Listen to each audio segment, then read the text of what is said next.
Alright, here we go. Right before the boss battle. This is probably the biggest wave of attackers in any part of this game, and it's just so easy to get sparkle hunting right here. Oh, wait. Got a guy deflecting it, and more sparkle. I'm not so much worried about getting the high score or the A grade. I think that's a done deal. I mean, sparkle hunting is so easy in this level because there's so many attackers. And again, just one right after another. This is a great level if you love what I love about games, and that's just jumping right into the middle of a bunch of attackers and just going to town with whatever combos or gadgets or whatever they give you. Oh!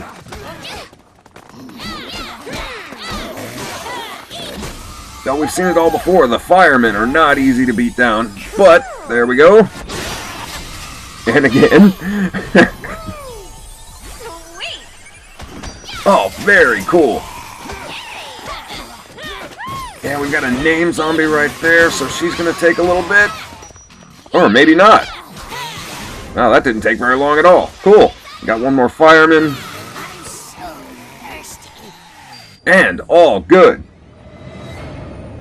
Juliet, I see it. Hold on to something. Here. And boom. Yeah, here we go.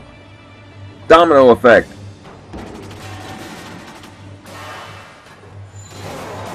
Yep, everything in this room is just laid out perfectly. But this is great. I said it in the last couple videos I did. I really don't like this upcoming boss battle, but this is a great level regardless. Well, here I go. Good luck to both of them. Nick, you may not be the guy I'd pick for my daughter, but you're obviously the guy she'd pick for herself. She's always been a hell of a lot smarter than me. Thanks. This isn't the final level of the game, though. Chainsaw dash. There's actually quite a bit left to do, actually, and the next level is not really long, and I'm not sure I can split that into two videos because there's a lot of cutscenes. If I try to cut it in half, one of the videos is going to be more cutscenes than everything else.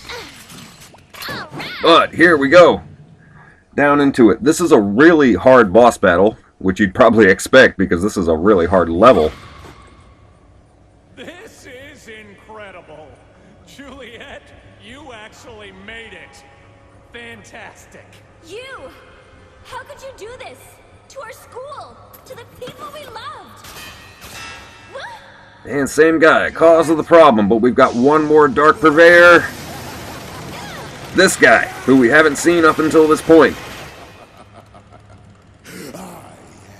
That's what I'm talking about. Look who it is.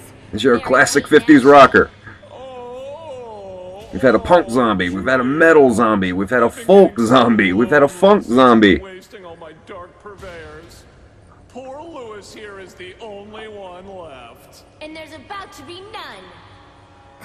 Cocky little whore. I like that. Bring it on, douchebag. I'm gonna F you up. F-E-F-F. Looks like we can make beautiful death together. But he's in leather. He's got a pompadour, not so much a mohawk. It's kind of look like a mohawk, but it's more of a pompadour, like the 50s, like the 50s rockers. I've got a feeling when I start playing, you're just gonna die. Yeah.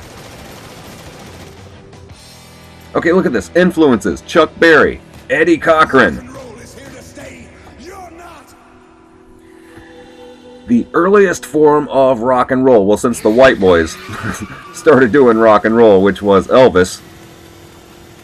Every genre of music has its, like, imitators, and most of them suck. Most of them really, really do, but every once in a while you come across one or two that are really good. Eddie Cochran was one of those Elvis impersonators that was actually really, really good.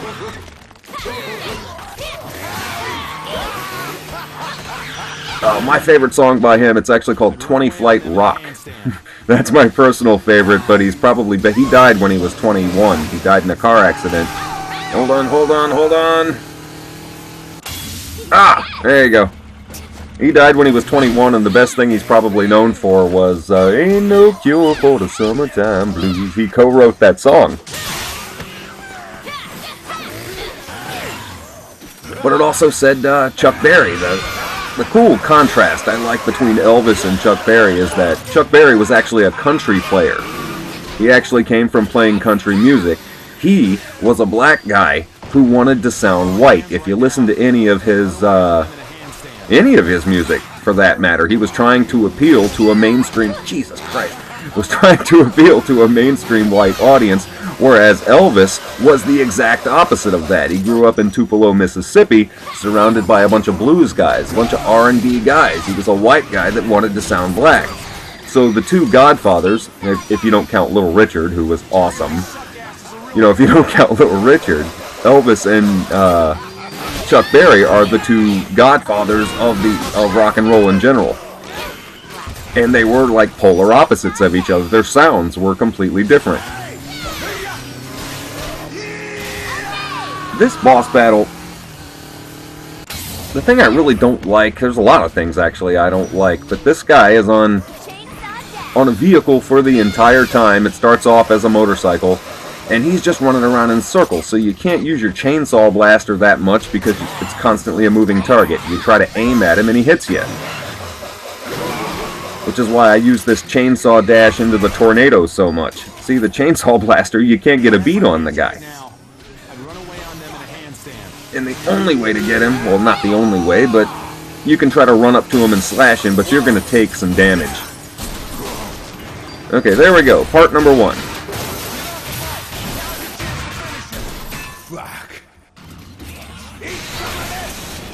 Okay, do it. Saw him in half. Yeah, there we go. Button mashing.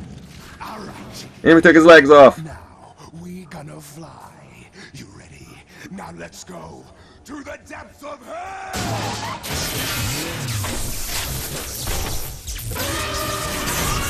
And back up again.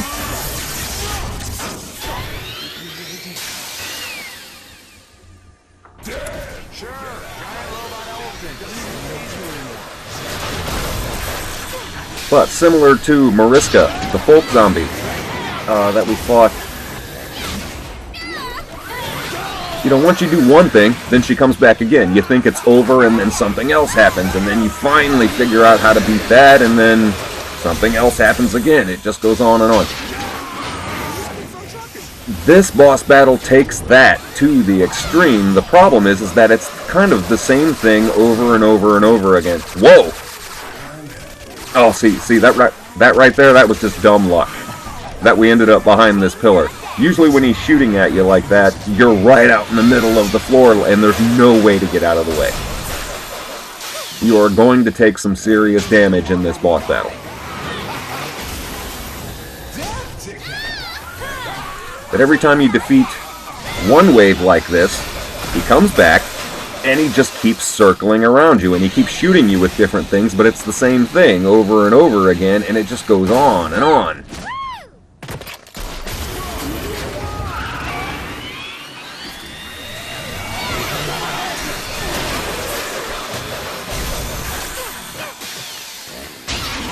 Which is why I keep using this tornado move so much. Oh, I didn't time that right.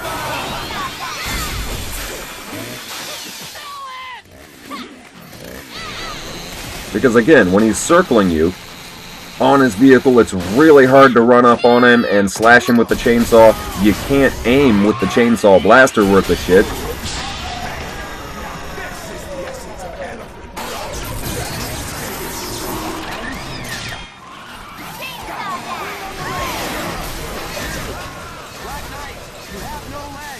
You can see with that tornado, you actually do a considerable amount of damage.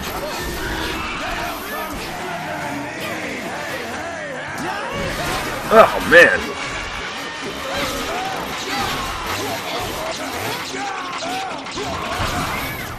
Yep, there we go. He'd have got me if I didn't back away. But he does like small waves of attacks and then just sits there long enough for you to hit him, but if I wasn't using the tornado, he'd have probably killed me twice by now.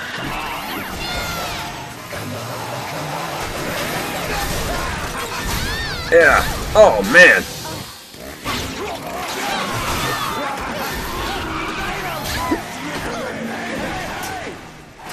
Hold on, hold on, hold on.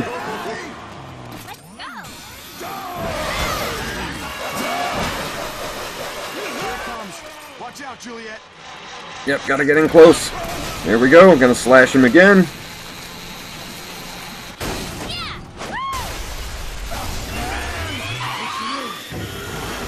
And he comes back again. This just goes on and on and on and on. Now, the creative producer for this game, Suda51, he does like to, in his games, the music that he likes to choose are kind of a lot of punk music, which I like a lot as well, and the old-fashioned, the original rock and roll style, which I really like too, so... And again, this guy just keeps coming. Oh, here we go. Yeah. This is the part where you're gonna take some damage. Yeah. When you start shooting these missiles, there's almost no way around this. Hold on. Yeah, I'm just gonna hit it. Yeah, looks like I'm gonna get hit anyway. Oh! Yep. And I'm not even going to bother clicking a lollipop here. I want to see exactly how much damage this guy takes to me. This guy does to me. Ah! Shit. Come on, get in there, get in there, get in there.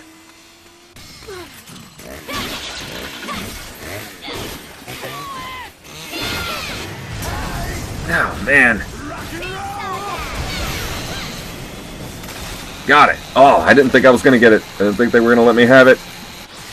That's it. Finally. Finally. Holy shit. That boss battle is a monster.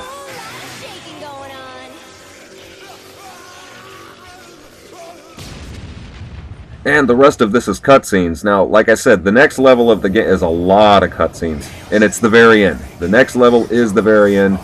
And that I'm going to try to put into one video. Like I said, if I split it in half, it's one video is going to be more cutscenes than anything else. Fantastic work, Juliet. You've done everything just as I hoped you would. Start to finish. Thanks for your cooperation. Now the real deal is fulfilled. What? And what's a great story without a great twist at the end? Incredibly hot idiot.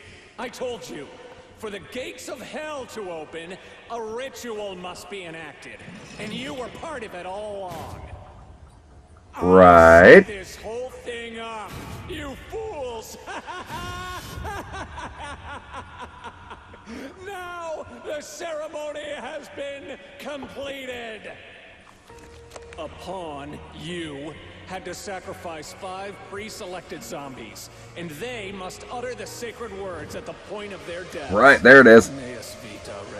My life king for your dark enterprise. That's what that meant.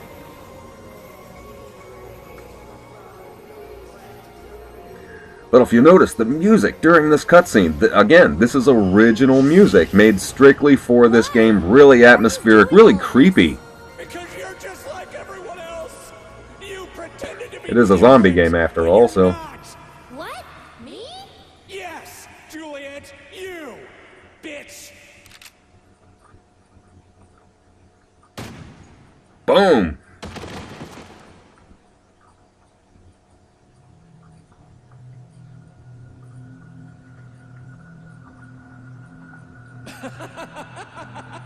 Now, the next level of this game, including the boss battle, I really like the finale. This is the end. The real end to everything. This school, this world, deserves to be destroyed. It rejected me. It ridiculed me. Yeah? Why do you think that was? This rotten world even more rotten. Brought I don't know, you went to school dressed like that and were surprised that people were making fun of you. So fuck all of you. Your eternal screams of horror will be my pop music.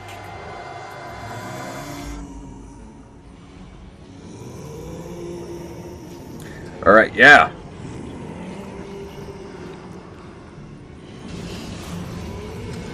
And it's the blob. It's a blob. Juliet has opened the portal to Rotten World. And here comes 70s Elvis. Look at this guy. This is our final boss. Gates are open. It's the zombie of zombies. It's actually a really hard boss battle too.